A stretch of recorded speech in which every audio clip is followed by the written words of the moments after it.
Good day, students. I'm your teacher, Jacqueline Lorico, for Reading and Writing class. Today, in our discussion, I'm about to discuss to you how to write a position paper. Here's our learning objectives.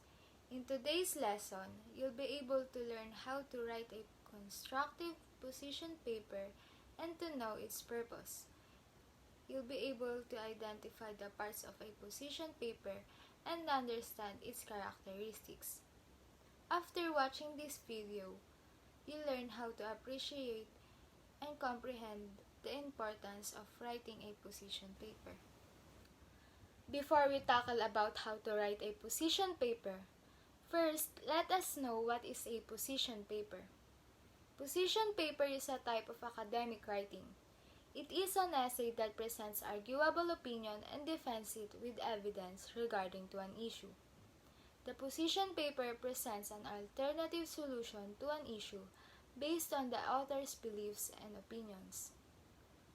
Position papers are published in schools, politics, law, and other fields. The purpose of a position paper is to persuade the audience that the argument presented is valid and worth listening. When it comes to choosing a topic, you should create an argument and organize a position paper. The ideas that you have in mind should be truly researched facts to avoid the dissemination of false information. And when selecting a topic, keep in mind that it should be debatable. Characteristics of a position paper. The characteristics of a position paper should be using formal language and appropriate words. It defines a problem or an issue. The writer studies the problem and gathered relevant facts to help him or her establish a stance on it through research. He or she can also look at other works by those who have made significant contributions to the issue. It expresses the writer's point of view. In here, the writer takes stance on the problem in a single thesis statement. It makes statements or accusations in support of the opinion of the author. The statements or claims are presented clearly and backed up with proofs. It fights counter-arguments. The writer points out the flaws in those counterclaims while emphasizing the advantages of his or her position. The arguments are presented in logical order. The concepts are organized in a way that is both acceptable for the author's aim and easy to comprehend for the readers. To specify, the writer delivers his or her arguments in increasing order of importance. And now, we're going to the parts of a position paper. There are 3 parts in position paper. First is the introduction, second is the body, and lastly is the conclusion. In the introduction, you provide background for the issue you've chosen and define the topic through background. It should be written in a such way that grabs the attention of the readers. Next is the body. The body of the position paper could start with some background information. The body contains several paragraphs that define your stance.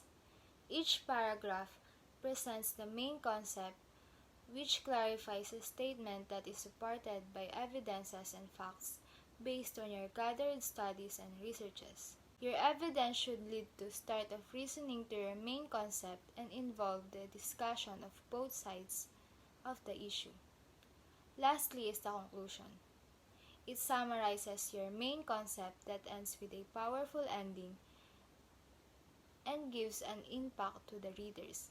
It is optional to include some procedure that is used to deal with the issue and your suggested possible solution or recommendations. To construct an effective position paper, here are some guides in writing a position paper.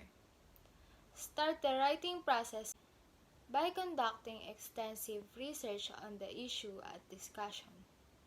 Before writing a position paper, you should conduct research on the topic you've chosen so that you can defend your argument. Clarify your position and its weak points. To avoid plagiarism, cite reliable sources to establish your honesty. Present a unique way of approach to the issue. 2 pages is the maximum quantity for a position paper. Your position paper should be no longer than 2 pages. Analyze your intended readers and match your arguments to their principles, needs, and preferences, their motives, and also their interests. Summarize and rebut the opposing side's counter-arguments with evidences. Define unfamiliar terms straight away. In this way, your readers will be able to comprehend your statements and the message you convey. As much as possible, use an energetic voice. This helps to give impact and strength to the argument that you are stating or discussing to the readers. Make moral, reasonable, and emotional statements. Emotional statements are the feelings produced during arguments and used in the development of arguments. In writing a position paper, you should know the things to do and to avoid in writing. Be clear and precise in choosing a words and defining a statement. The simpler the better. Use the present tense when writing. First-person pronouns should be avoided. Superlative phrases should also be avoided, to avoid misleading the opponent with an offensive statement. It gives a lot of benefits to a student like you when you start to write a position paper. Writing a position paper helps you to improve your writing and vocabulary skills. It gives a lot of benefits to a student like you when you start to write a position paper. Writing a position paper helps you to improve your writing and vocabulary skills, allowing you to broaden your perspective and stand firm in your opinions. It can also help you to provide information to aid in making a decision or present a professional perspective. I hope you gained some knowledge and information from watching my video. Once again, I'm Teacher Jacqueline. Keep safe and keep dreaming, students. See you next time!